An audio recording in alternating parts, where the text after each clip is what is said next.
Hello ladies and gentlemen, this is Blue Maxima and I'm here checking out Samurai Warriors 4. There's never any music in these bloody press start screens and it's annoying the shit out of me. Let's just go on to the intro cutscene. I would have liked to have brought you this video a lot earlier. Unfortunately, I really couldn't because I had myself down on the list for a press copy of this game, and a week before the game launched, a bunch of people I know got copies of it. I didn't get a copy of it.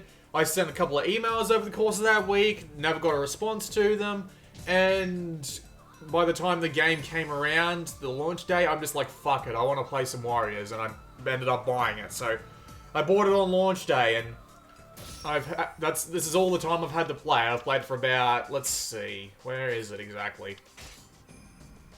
Yeah, there it is. I've played it for about 8.5 hours at this point. And yeah, that's never really enough time to completely analyze a Warriors game, but this is always about first impressions, isn't it? So, let's go have a look at the settings real quick. You get a lot of options in Warriors games, and I do tend to like that. You've also got several different options for music and controls. Oh man. So, the camera speed by default is actually pretty low. I would suggest turning it up to about this, but I mean, you know, it's your opinion, but that's just my suggestion. Calling the horse has 3 different options. By default, it's a tap the upper left of the rear touchpad. I have never figured out what they expect you to tap for that. So, I would suggest going to one of these other 2 options. Tap the upper left or the lower central half of the touchscreen. The the upper left half of the touchscreen is like doing the claw in Monster Hunter. You have to put your index finger up without moving your thumb off. But if you want to move your thumb off, you can do that. But anyway, let's get out of that. You can also save and load there. Don't need to show you that. So we've got biographies. Biographies, you unlock these through the Chronicle mode, and I kind of miss the huge, like, encyclopedia thing that Dynasty Warriors 8 Extreme Legends had, because you actually have to go and collect everything in this game. You have to go collect all the biographies of all the major officers, and even of all of the other officers. You have to go and collect their biographies as well. I really wish that was all unlocked by default, because I don't mind reading up about this stuff. It's just, why lock it away from me exactly? It just seems like a weird collectible when Dynasty Warriors 8 Extreme Legends didn't have that as a collectible. We've also got the Vault, which shows you objectives, but I'll get around to them. Event scenes, which are... how do I explain this? These are basically, like, face-to-face cutscenes, or... Are these the... No, these aren't the videos. These are indeed just events, but again, I can show them off. You can also look at Chronicle mode events, but again, I'll get to them as well. You can also check out the opening there, and you've also got a sound test.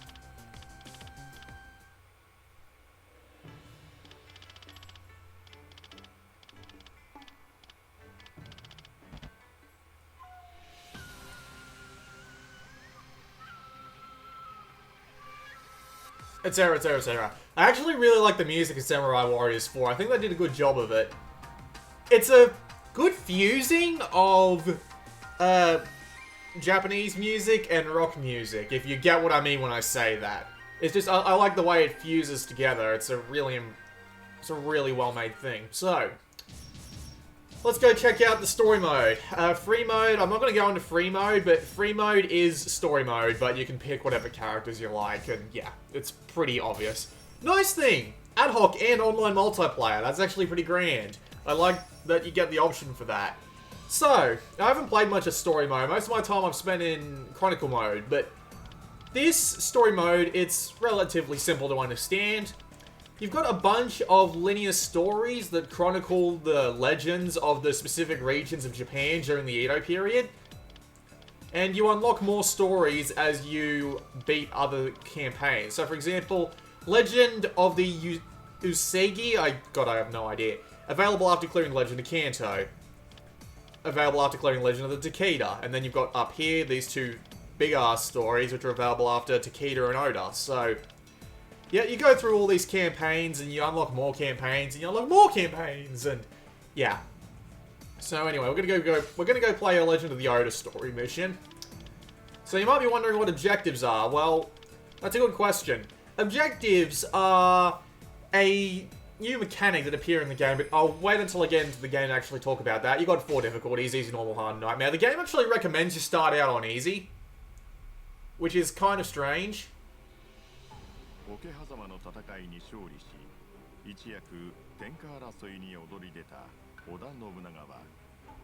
Yeah, this will look familiar to anyone who's played Dynasty Warriors 8.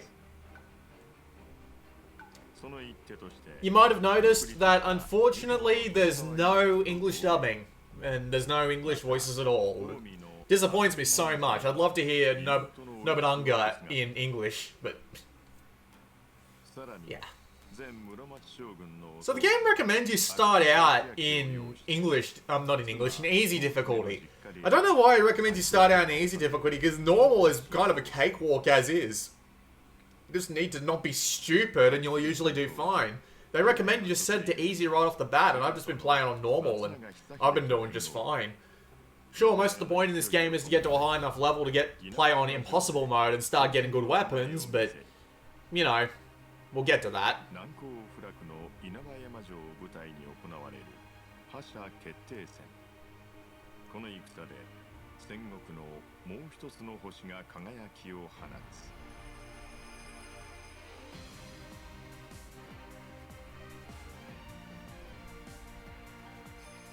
The character designs in this game are ridiculous.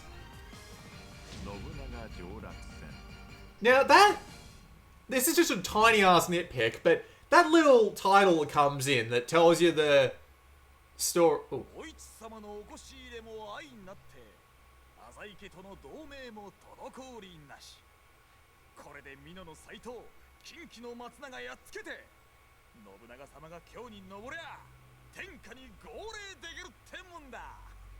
Yeah, FMV.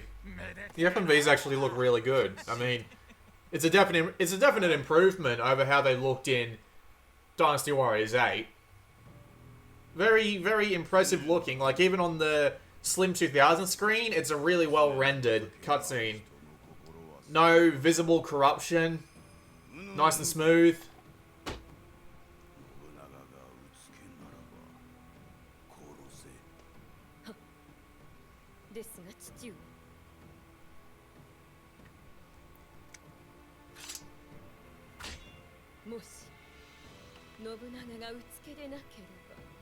Interesting visual display. The camera keeps moving and it always has an interesting angle on what's going on, even if it's a fairly boring scene.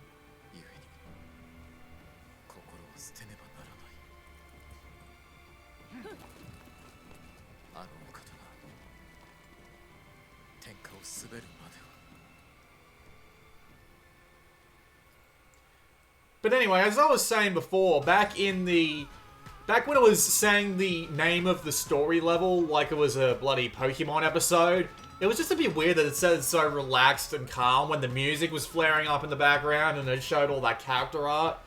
But anyway, we are here on the character select screen and we can pick whatever character we damn well please. In fact, we have to pick 2. Now, if we just go to the shop real quick, I'll take the opportunity to explain the game's mechanics. So, every character has their own unique set of weapons. We can go and check out these unique sets of weapons, and they all have their own... And let me try that again. You pick up weapons off the battlefield, and these weapons that you pick up each have their own set of attributes to them in the form of these gems. All of this may look familiar to someone who has played any other Dynasty Warriors game before or after they introduced these RPG elements.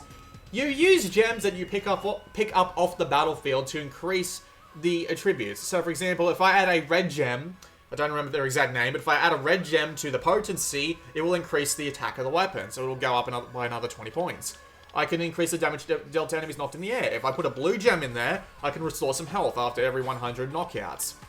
On this weapon, if I put a yellow gem in, I can increase my horseback skills, or I can power up the moves I can execute while I'm on horseback. So, these weapons can't be changed in any way, like the weapon fusion systems in Dynasty Warriors 8 or Warriors Orochi 3, which is kind of disappointing, because you have to keep going through and hoping that you get a weapon that has some really good stats. Like, if I come down here to the custom character as a loadout, I got this weapon here. this sort of destruction with a ton of really good attributes on it, but it took me ages to find that son of a bitch. And it'll probably get replaced by something just out of sheer luck.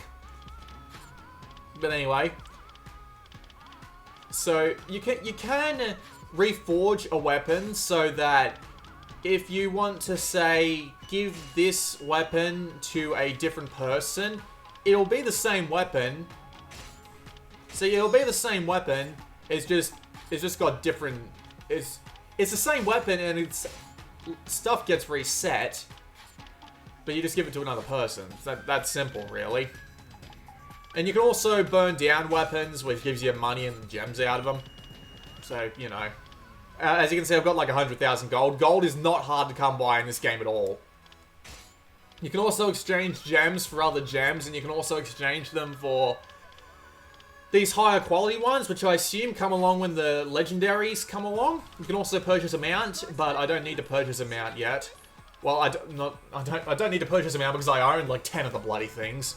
So let's just get out of the shop for the time being. So as I said before, we have a bunch of different people, and the people that we use will determine what objectives we get during the game. So we'll go as just... I wonder if there's anyone more... Let's see. Oh damn, we can't go as Kaiji Maeda. That guy's insane. Let's see. We can go with Nene and Magoichi. Alright, yeah. Nene and Magoichi. They're level 1, so, you know, they're not going to be as strong. So it'll be a good opportunity to display their things. Anyway, this is a cutscene that happens every now and again.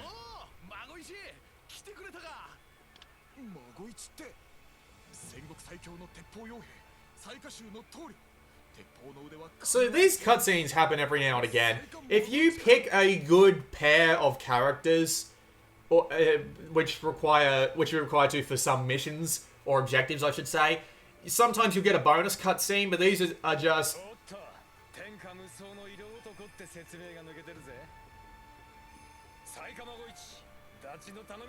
Yeah, it's just a face-to-face cutscene where they talk to each other about stuff.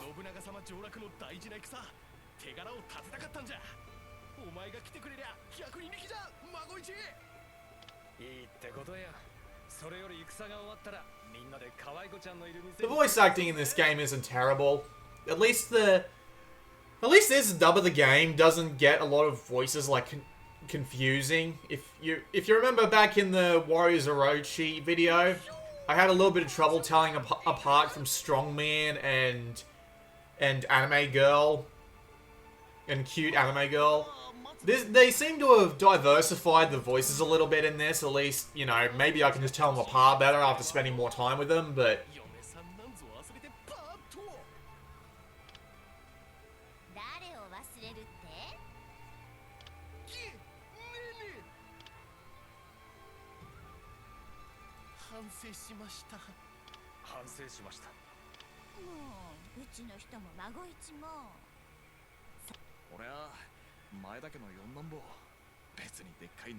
It's nice to have a bit of an autoplay thing there. It's weird, some of the stuff in this game isn't subtitled though, which is a bit odd. It throws me off. Like, sometimes something in the battles won't be subtitled. You hear like a battle cry or something, and you'll be like, what did he just say? Because it sounded really cool, but I didn't get a word of it. I'll be sure to show that off.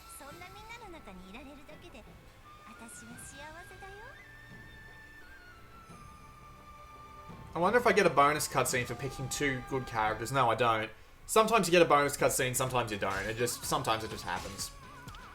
Alright, so we'll just pick out our equipment for these 2. Give them both the fastest horse I have. Weapons. They have nothing worth checking out, so whatever. I can actually show off a really powerful character because I'm pretty far into Chronicle mode. Alright, so, this game actually removes some of the battlefield pickups. There are some battlefield pickups, like mainly health, and sometimes you get a full health and a full Musu pickup, but most of the really powerful stuff is gone, like increasing your defense by 2, or your attack by 2, or speeding you up for 30 seconds. Instead, it's been replaced by this item system. This item system lets you carry along 3 items by default, but eventually when you level up to ridiculous levels, it can carry anywhere up to like 7 or 8. Like my guy in Chronicle mode can carry up to 8 items, which is pretty damn impressive. And these all have their own different special effects. So, for example, for 9 seconds add Earth Elemental, for 120 seconds add a Wind Elemental. For 15 seconds and 30 seconds, your Spirit Gorge will not decrease. For 180 seconds, defeated enemies will drop gold 25% of the time. So, it's a bunch of simple stuff like that. So it's often useful to carry around a bunch of items that may come in useful in the fight ahead. Or if you're like me, carry around a bunch of experience and gold boosting items, use them, and then just run right through a bunch of 1,000 troops and just see what happens. There's also family treasures. Family treasures you get by defeating specific famous officers with specific attacks. So as we can see here, defeat Gamimon Ishikawa while your attack speed is increased. Defeat Kenshin Usagi with a Musu Frenzy attack. Defeat Kunoichi while your speed is increased, etc, etc, etc. I've already got one of the treasures here so you can see what the effect is. For 15 seconds, neutralize red zones. And your acquisition chance gets higher the more you defeat a specific officer, which is pretty neat. You also start off with these 2 down here, so, you know, it's actually a pretty nice set of benefits. So as you can see here, this line sensor, you get this right off the bat, and you actually get the same effect as this level 3 sword attack increase thing. So you just take in whatever items you like for the battle ahead. It's pretty basic, really. You can check the battle info, you have to take in both characters, and you can check out the all officers, and you can come and check some of your settings here. What I don't like is they don't let you change the controls while you're paused or something like that. So if you feel like you want to try something else, you just can't. It just disappoints me a little bit. Alright, so we're going to start the battle. Alright, so, Dynasty Warriors. Or Samurai Warriors. Or Warriors Orochi. Guess what? Square. Mash it. That's a very basic attack. However, this game has actually changed something up a bit, and I'd love to show it off while making it rain golden experience. So watch this. Now, triangle isn't actually matched to strong attacks anymore. To get strong attacks, you have to press square and then triangle. For triangle, they have something new. Literally raining bodies and gold. I love that so much. That's a hyper attack. Hyper attacks are brand new, and I absolutely love the inclusion of them. They are such a clever idea. Hyper attacks can't even remotely damage officers, even without... Like, you'll need a specific upgrade on your weapon in order to... I don't know why they felt the need to show me that gate. But... there is... It's just, I love this hyper attack. You can't damage officers without a specific upgrade to your weapon. You can't even touch them. If you use a hyper attack on an enemy officer, they will just literally throw you off. Okay, so we have an objective now. Objectives are also new to Samurai Warriors 4. They tell you what you need to do in the battle, and if you there are a bunch of objectives that you have to pull up. Like, watch this. Hyper attack. See, he barely got hurt by that. And the even more powerful officers will just literally just bounce right off. So objectives are new to this game. Objectives, oh yeah, I forgot about that. Yeah, bonus objectives. So yeah, there are bonus objectives. You don't need to do those, but if you do them, as you can see down there, you get rewarded with a weapon or an item, or take your pick. So we have to try and prevent enemy officers from getting in up there. So what I'm going to do is I'm going to stay on her I'm going to get Nene to do a command. Now, commands are also new. Commands, you can force them to do specific things. So I can send Nene to here, or I can make her wait at a specific location, or I can make her protect me, which is actually a pretty useful thing to have. But I'm going to command her to go and wait up near the area where we've got to try and stop the enemy officers from getting in. And that thing I showed off right before the bonus objective came up, I don't remember the exact name for it, but it's basically an execution. If you've got the enemy at a low enough health and you manage to stun them completely, you can actually do that special execute attack on them, which is pretty great. Unfortunately, you don't start out with that many attacks. The more you level up with a character, the more of a... Watch this. Oh, it didn't work. Okay, that's a bit odd. But yeah, usually you just get bounced right off. But the more you level up, the more moves you get with a character. So, like, I'll be able to show off a more complete moveset. But let's just go have a look at the moveset we have right now. It's got to be around here somewhere. Move list. So this is just a really basic moveset. We've also got, I also forgot to show this off. Every character has a personal attack called a special attack, and it's often useful. Usually got some sort of special effect, and characters are often balanced around using their normal attacks, their hyper attacks, their power attacks, or their special moves. Like Kanbei something, I forgot his last name, Kuroda, or something like that. He's got a... Oh, they actually made it in. Oh well, it's a bonus objective, and as you can see, I got bounced off. So, what was I saying? What was I saying? God damn it, I lost my train of thought. God damn it, game. So yeah, as I was saying, the special moves. Yeah, Kanbei Kuroda has a special move, which is really important to the way he works. He summons more orbs to defend him, which means he gets faster attacks. Why does it keep showing me that?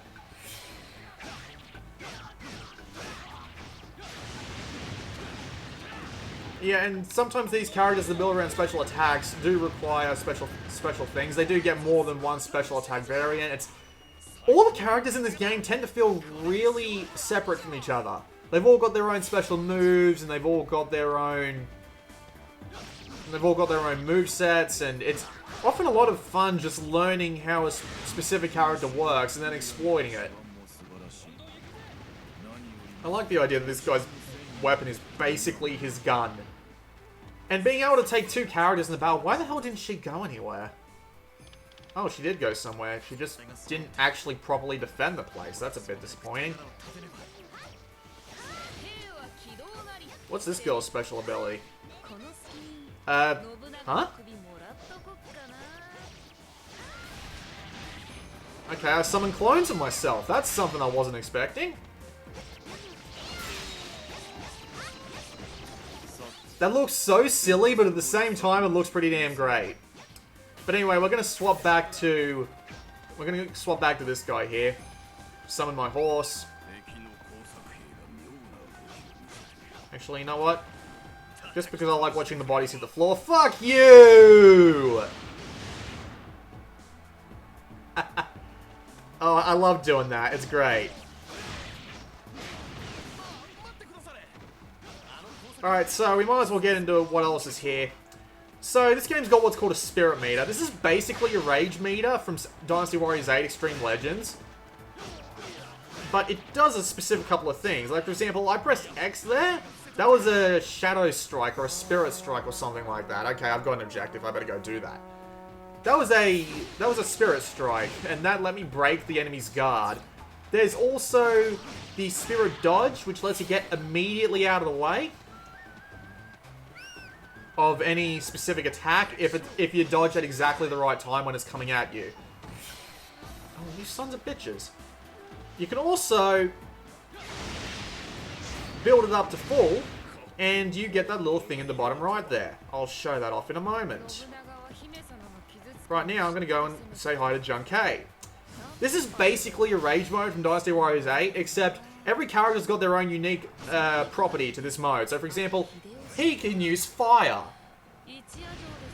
Also of note is that you can use a Musu attack, and it makes a very powerful Musu attack while you're in rage mode, or spirit mode, or whatever the game wants to call it this time.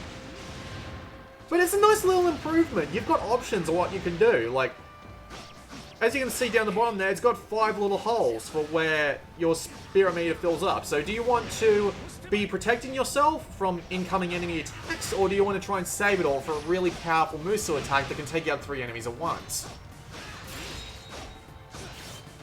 See, I've just learned a new move from leveling up, and as you can see here, I've got new hyper attack. I've got more hits on my hyper attack now, which is pretty damn great. Every character, it feels satisfying leveling up every character because they get new moves and they get higher stats. which is just the right combination of making you feel more powerful as you go along. So as you can see, I get more of a hyper attack. See, and my companion is here fighting alongside me, and I can swap to her if I like. Pop out the ghosts.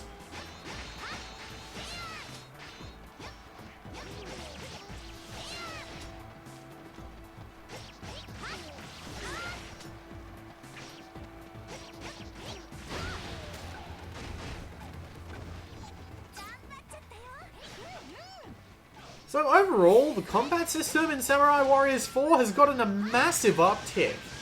I absolutely adore most of the changes they've made to Samurai Warriors 4 over the course of its development. It's a really, really satisfying system, especially being able to just do this. Seriously, just knocking all these normal troops flat on their ass. Not only does this look great and feel amazing to do with a gigantic group of the bastards, it actually really moves along the game. Like, really, really moves along the game.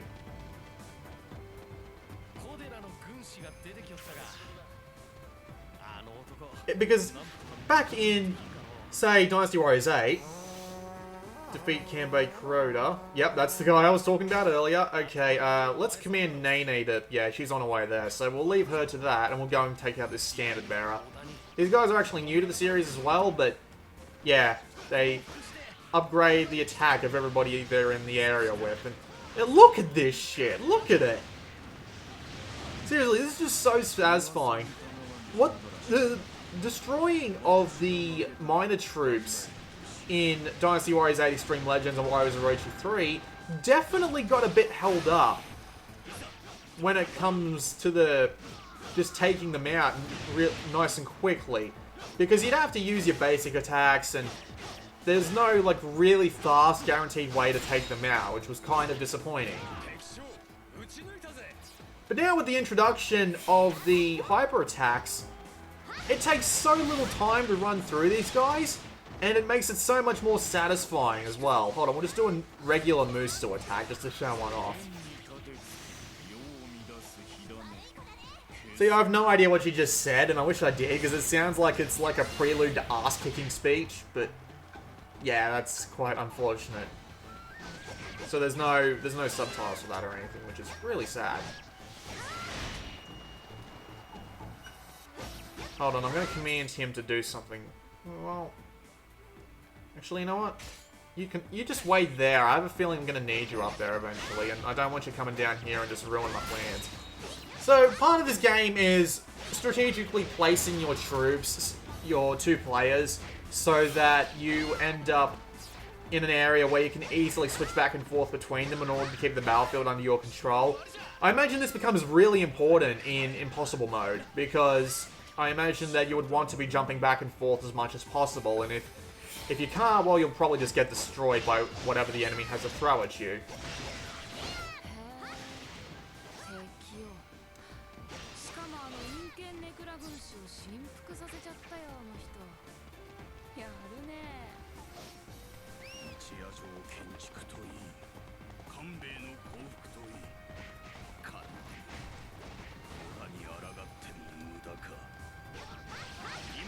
Just Samurai Warriors 4 in the combat system feels much more satisfying than it really used to. I'm really surprised at how much of a small change it is to have the hyper attacks in there, but it makes such a huge difference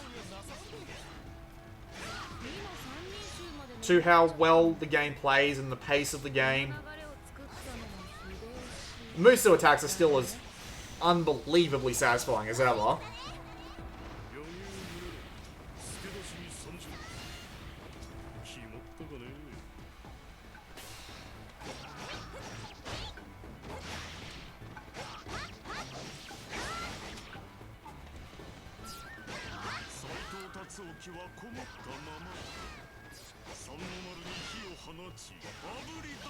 I've been having a little bit more trouble following the story. Ooh. Okay, that's interesting. So, what we'll do is we'll swap to him, and we'll get her to attack the standard bearer. And we'll get on a horse, because getting on horses is awesome. I've been having a little bit more trouble following the story, though. Maybe it's because of the way they presented it. Like, you have to go through one story to unlock a bunch more, and yeah, there's a lot of different characters that you have to get used to, and there's a bunch of different stories for all of them, so it doesn't really feel like you know what's going on.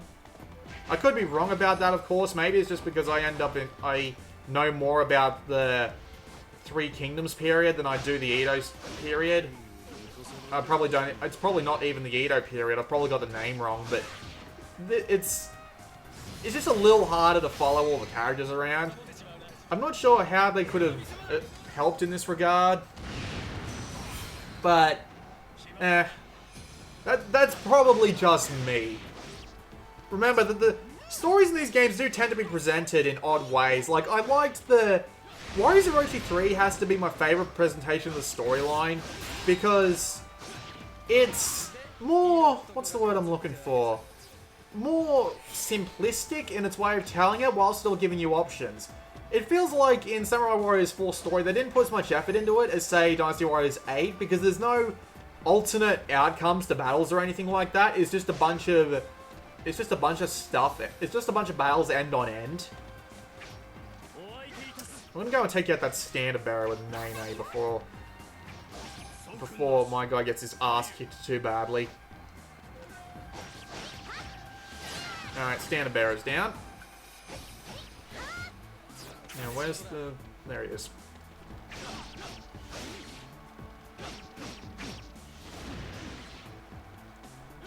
So there's not really that much else to the story, really, other than just going through and maybe getting a bonus cutscene or two if you pick the right pair of people. I can show off the mission cutscene at the end of the level, and we can see what it looks like. But yeah, it's just the only real reason you'd want to replay the story, other than looking for the bonus objectives to like unlock the extra paths or stuff like that, is the missions, and the missions are required for 100% completion, obviously. I got nothing against them for doing it like that. It's a little bit disappointing after playing Dynasty Warriors 8 Extreme Legends and being able to influence the outcome of the story by getting all those minor objectives done and having to feel like I accomplished something. And with Warriors Orochi 3, how you could go back and change a battle from the very beginning. I just got some new normal attacks. This game not letting you do anything like that is a little bit disappointing. I'll just put it that way. Okay, so the secondary west gate is open, so I'm going to get Nene to come and protect me. Because this is pretty much the final stretch of the level. Yep, this is indeed the final stretch of the level. Hopefully Nene catches up to me pretty quickly. I found the AI can tend to move pretty damn fast. I don't know if it's just me, but they tend to be able to move really quickly if you just leave them to their own devices, but who knows, maybe that's just my imagination. Just all those bodies flying. The performance in this game is actually pretty damn great. There are some drops, but this is definitely a more technically advanced game than Dynasty Warriors 8 Extreme Legends and Warriors Orochi 3 Ultimate. Admittedly, that's probably because this game is technically the last released game on the Vita for, you know, the Warriors games. Like, this is... The order in Japan was Warriors Orochi 3, Dynasty Warriors 8, and then Samurai Warriors 4, and we got the first two swapped around for some reason. But seriously, the performance in this game isn't actually that bad. I mean, like, it's dropping now because, god damn it, why in the hell? Alright, so I'm gonna pop out the 100% extra attack, and I'm just gonna... Suck it. Suck my fire pistol of death.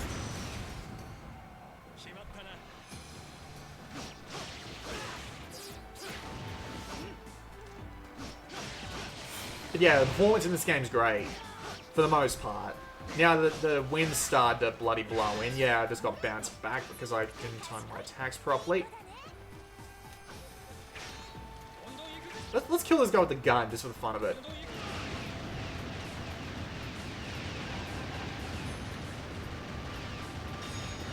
You do get proficiency with your different attacks. I haven't mentioned it up to this point because I have no fucking idea what it does. Honestly, I don't have a clue what it does. I think it just makes the attacks more powerful, but I'll be damned if that's true. Alright, let's finish this off with a really good Muso attack, huh?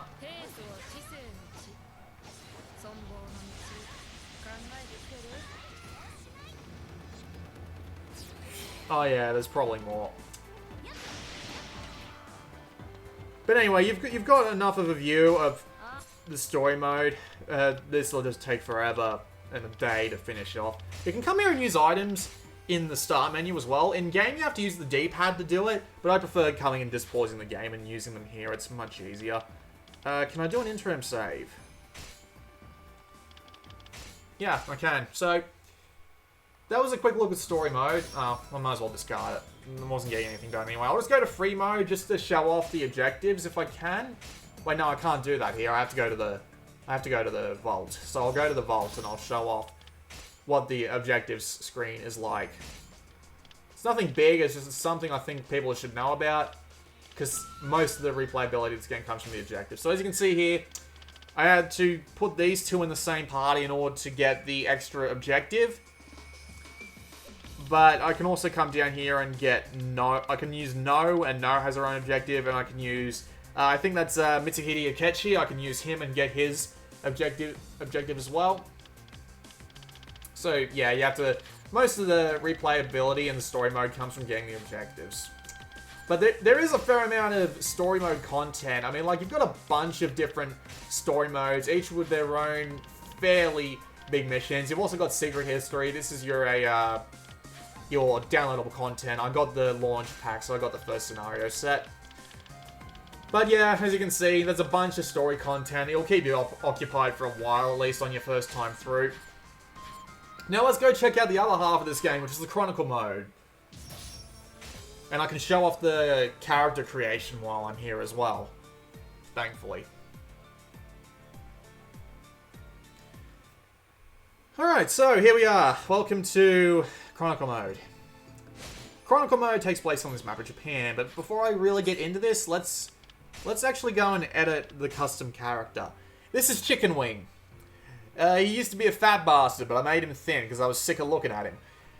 Custom characters in this game are fairly simple matters. You can change their name, their face, and colors of things on their face. You can also change a lot of different things about your character. I haven't really bothered with it, to tell you the truth. I just make a guy that looks halfway decent, and just off I go. You can also change the body type, their armor, including lots of different things. You can buy lots of new armor from shops and stuff like that. And we can also come here and check out the list. As you can see, there's a lot of stuff here. There's also a bunch of stuff that's due to be sold off as DLC. You can change their weapon. I'm currently using the Greatsword. You get these 5 weapons by default. But you can also unlock other characters' weapon types by becoming friends with them in the Chronicle mode. Chronicle mode is the only place you can use your edit characters with their full potential, and that's kind of disappointing. I wish I had another mode you could use them in. You can also change the voice and the pitch of their voice. Kuni! I'm not trying to make fun of the Japanese, I'm trying to make fun of how high you can make the pitch of the voice. You can also come here and change the portrait, so you can use things like shadows and a registered image. Now you might be wondering what the register image is.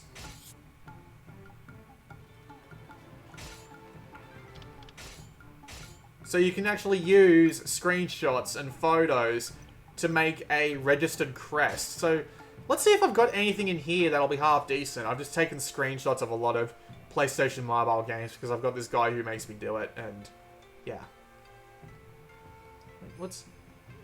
Okay, let's see. Can we... Yeah, we can. We can use that guy's face as a crest. That is certainly something else. Like, hold on, let's see... Okay, no, not the portrait. We want to use the crest on his back. So we'll go to the body, not the body, the armor. We can change the crest on the back of him. Yeah, look at that. A picture of a guy from The Walking Dead out on the back of my guy's armor. No bloody point to that, but whatever. If it's something that you're looking at the back of, you can draw like a giant penis for all I care. You can make up to, well, I'm not going to bother counting, but yeah, you can make a fair few custom characters. Unfortunately, I don't really see the point of making more than one custom character. It just doesn't seem like something you would want to do, considering they've all got their own separate stats, and it's a pain in the ass to grind these people up sometimes. Alright, so we are here in the world of the samurai, and we go through battles and battles and battles and battles and battles to unlock new regions, which unlock more battles, which also unlock more battles, and you go through more regions and eventually try and conquer the entire continent. Your main objective is to go find biographies, as I said before. Biographies of famous and non-famous officers. You get them by either doing events, or beating them in battle, or letting them join your group, or stuff like that. You've also got a life goal. So, as you can see on the right there, I need to defeat 30 officers and 10 famous officers in order to complete another rank of this life goal. Life goals only really affect the people you see on the map at any particular time, which is kind of disappointing. There's no real reward for finishing them if you don't count trophies. It's just, you use a life goal, and that life goal might help you find someone you're looking for to get their events or their biographies. Now, you might be wondering what I mean by events. Well, every character in this game has 4 event scenes. So, what you want to do, what you're doing is you're coming and looking for these people, and you're going to go and talk to them. So we'll play one of these event scenes just right now. I like this one. I think it's kind of funny.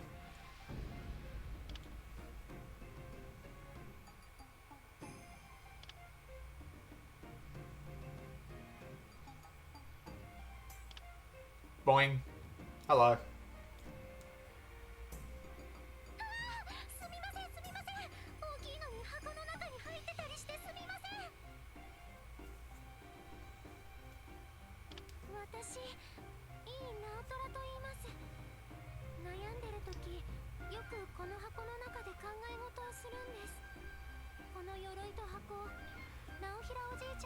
So, the idea of these modes, of these little cutscenes, is that you talk to them about stuff about their backstory and their personality and stuff like that. And every now and again you'll get a decision like this. So, you can choose what you want to do, and depending on what you pick,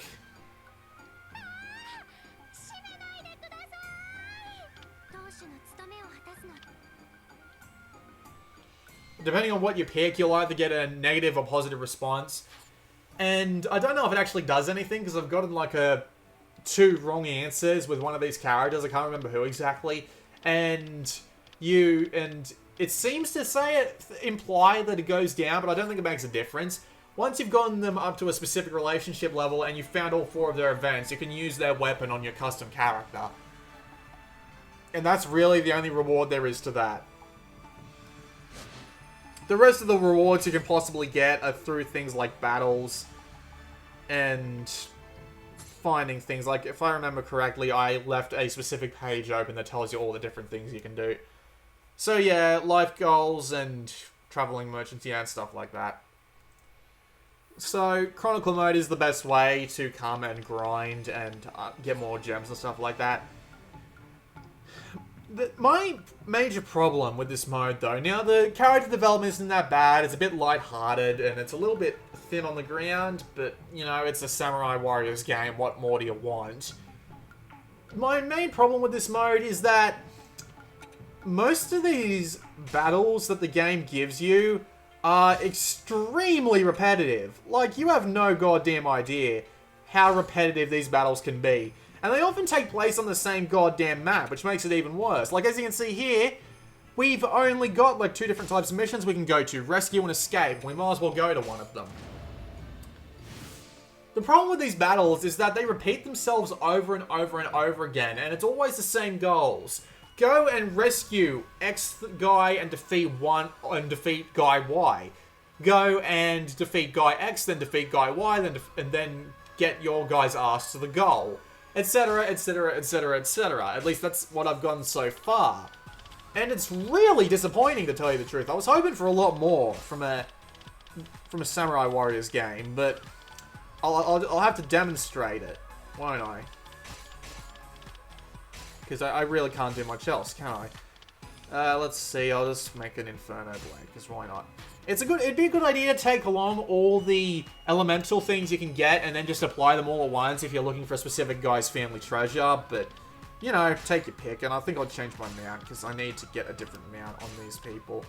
You can carry along a secondary person into these as well, and that's usually a faster way to make their own events pop up and do things like that. So, anyway, our main condition is to defeat this guy and also, hopefully, not be defeated ourselves.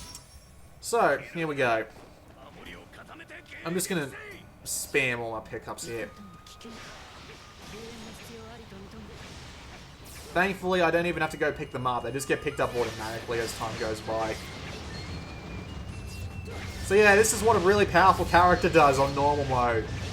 Also, just for the point of demonstration, here's his move list. So yeah, you unlock a fairly long amount of combos and stuff the more time you spend with a specific character. So yeah, as you can see, I'm getting a ton of goddamn gold and experience and stuff like that. Alright, so we've got to defeat the allied officers and rescue Mr. Commander.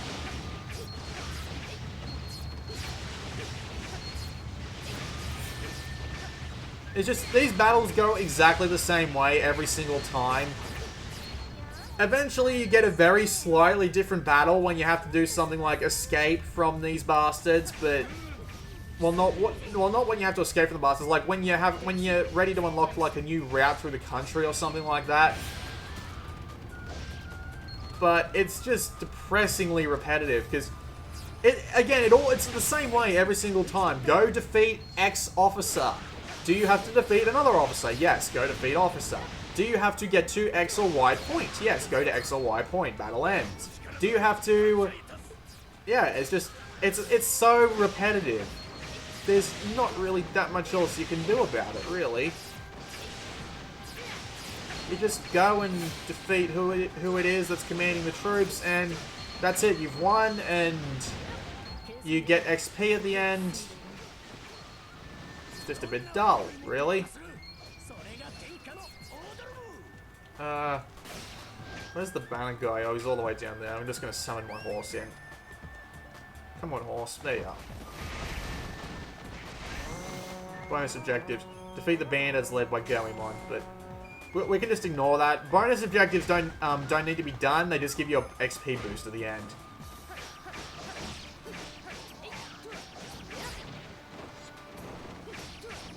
I like that. They just all fall over. It's like, I give up! Flat on ass. There's not really much you can do to increase the replayability of these battles either. It just disappoints me really heavily, because it's like... I know Dynasty Warriors is meant to be repetitive, but even by Dynasty Warriors and Samurai Warriors standards, this is terribly repetitive. You have no idea how bad this gets after a few hours. And to think, I'm only 10% of the way there. I would be hoping that they introduce something a little bit more what? What's the word I'm looking for? Just a little bit more varied? Like different objectives or stuff like that? I mean, like, Ambition Mode gave you the opportunity to do whatever you liked, and you would be building up, like, your empire and your ability to go and do stuff while you'd be playing. And in Chronicle Mode, you're not really doing that. You're just ticking off a checklist of events and biographies. It's disappointing. It's really disappointing. So I don't even need to defeat the enemy officers because I just won the battle, and I've been standing here for 15 seconds waiting for this battle to finish. Come on, game. Game! Thank you. Jesus. God, it's taking us time, isn't it? Like, I'm going to go do another battle, because that was a rescue. So I'm going to go do an escape, and I'll show you just how mind-numbingly repetitive and simple this mode gets. Also, you got to melt down weapons, because you can only carry a certain amount. I mean, in Dynasty Warriors 8 Extreme Legends, just the idea of building up my base slowly by getting materials and officers and stuff like that was enough to keep me going through ambition mode, no matter how repetitive the battles got. This is just a checklist of crap. Really, it is. See, so I didn't really get much else. There's an event up there, but I can't go to it because I'm going to get hit by a trapper along the way. If he ends up on the same space as I do, I just end up... yeah, so this is an escape. So yeah, we get attacked by a renowned officer. So the idea in the escape modes... I think a plane's coming through on the microphone. I was just looking at the sound wave. But, yeah, the idea of these is that we have to defeat Hideyoshi Todiomi and we have to get to the escape point. He doesn't even show up until halfway through the fight, which is the most annoying thing. You don't even know exactly where he is, so you can't go straight to him and kill him. Yeah, but it really is the same bloody thing. It's just, go and rescue guy that got trapped by 3 enemy officers at the very beginning, then go do objective. What's the objective? Either beat an enemy to death and then go to a place, or just something else that's highly similar and doesn't really give any sort of benefit.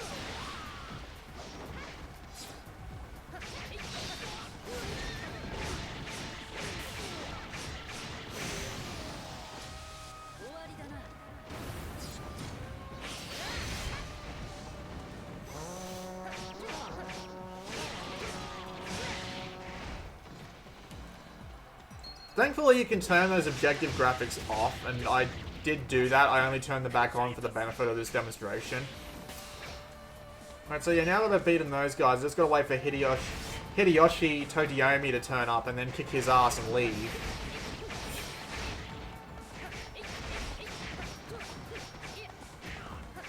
Didn't even use my enemies, my pickups things at this time, but whatever.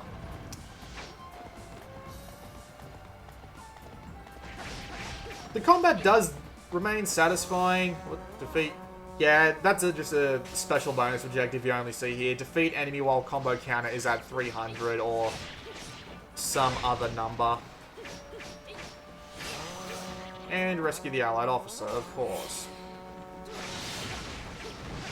It's actually fairly easy to get fairly high combo counts in this game if you know what you're doing. Like, one of the trophies is to get 2,000, and that's actually really easy to do.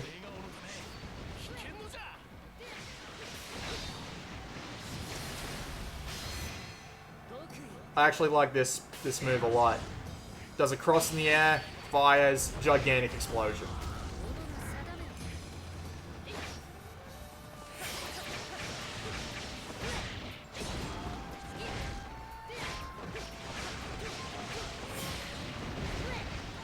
Some might argue that the combat is enough to make up for the fact that this mode, or just any of the game's modes in general, just feel a little bit more...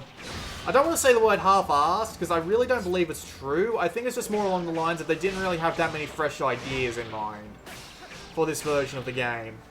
Some might say that the new combat system, with all the advancements that they've made to it, makes up for it.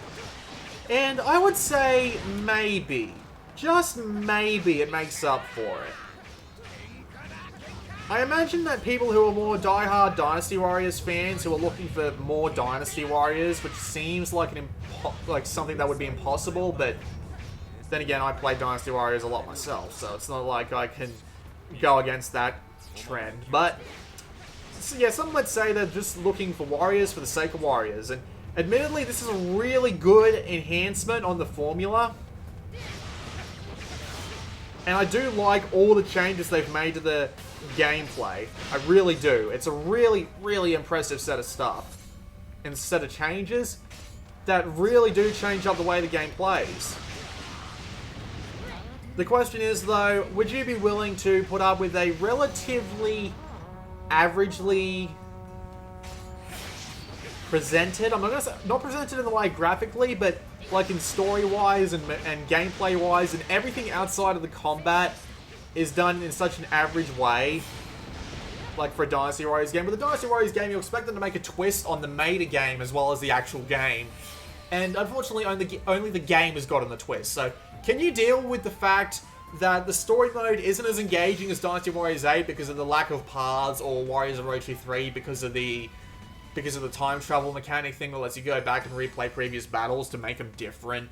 Can you deal with the Chronicle mode basically being an excuse to grind up your characters and learn tiny little things about these characters that you may not need to know to appreciate the characters in the first place? Can you deal with replaying story missions over and over again, just looking for one minor extra mission? Most Dynasty Warriors players would probably say yes to you about that. Oh, it's another story cutscene. You know what, I'm just going to skip this because this is going to make, like, absolutely... This is going to make absolutely no sense without the context of the other story cutscenes that she has. So I'm just going to skip right past it. You could probably just stop and read it there if you like. I wasn't able to go through very fast, but... Oh well. So yeah, now that our friendship levels are maxed and I've gone to all the events, I can now select her weapons on my custom character. We can also come up here to the shop and have a bit of a look around. There wouldn't be that much for sale, just a bunch of mounts and exchanging gems and reforging weapons. You can't even buy weapons. That's a bit of an odd thing. This is like the first Dynasty Warriors game I've played with a shop where you can't buy weapons. But you can buy things like armor. So, yeah. Actually, you know what? I'll buy all this, because I quite like the heavy armor now that I've taken a short look at what the theme is. It's nice and cheap, too. Like, look at how much gold I've gotten. I've gotten like 10,000 gold over the course of this video, so, you know, it's not hard to make gold in this game at all.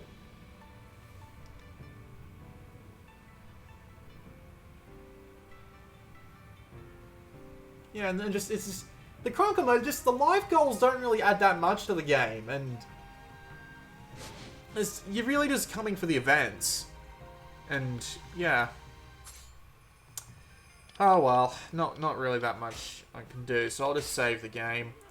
Is there even a way back to the main menu while you're in this mode? I thought there would be. Oh yeah, back. There we go. So that was a look at Samurai Warriors 4. The combat is a lot more satisfying in comparison to Warriors Orochi 3 and Dynasty Warriors 8 Extreme Legends. All the new mechanics that they've added and changed up make the combat feel a whole lot more satisfying. And there's definitely a reason to come here for Warriors fans. They definitely enjoy beating the crap out of people, because being able to send a horde of like 50 people just sky high and watching them land on the ground in front of you is great. The technical performance has been much improved. And it's just a lot more well-rounded combat system. And it's got a lot more to it, a lot more speed, a lot more strength, and all the characters do feel very, very different because of their different combo moves, their different individual abilities, and stuff like that. Unfortunately, it comes at a price. The story mode and the Chronicle mode aren't as well fleshed out as they can be. You don't have that much... They feel a lot more average in comparison to Dynasty Warriors 8 and Warriors Orochi 3, where the story mode is just a bunch of end-on-end missions with just a couple of minor extra objectives to do for reasons to replay them.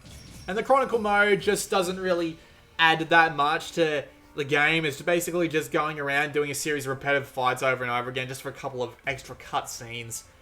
But if you can deal with the idea of the game being more repetitive than it usually is because of the not exactly amazing story mode and Chronicle mode, then you'll definitely have fun with Samurai Warriors 4, and the combat is indeed the best part of this game. But if you're looking to start a Dynasty Warriors game but you're not sure where to start, go with Dynasty Warriors 8 Extreme Legends. That's probably the best place to start off. Samurai Warriors 4 is definitely one for the fans, and you know, for the fans, you definitely won't go wrong. For people who are just hopping in, you're probably not going to do so well. Well, that was nearly an hour long. Okay, this has been Blue Maxima, and I'll see you all next time.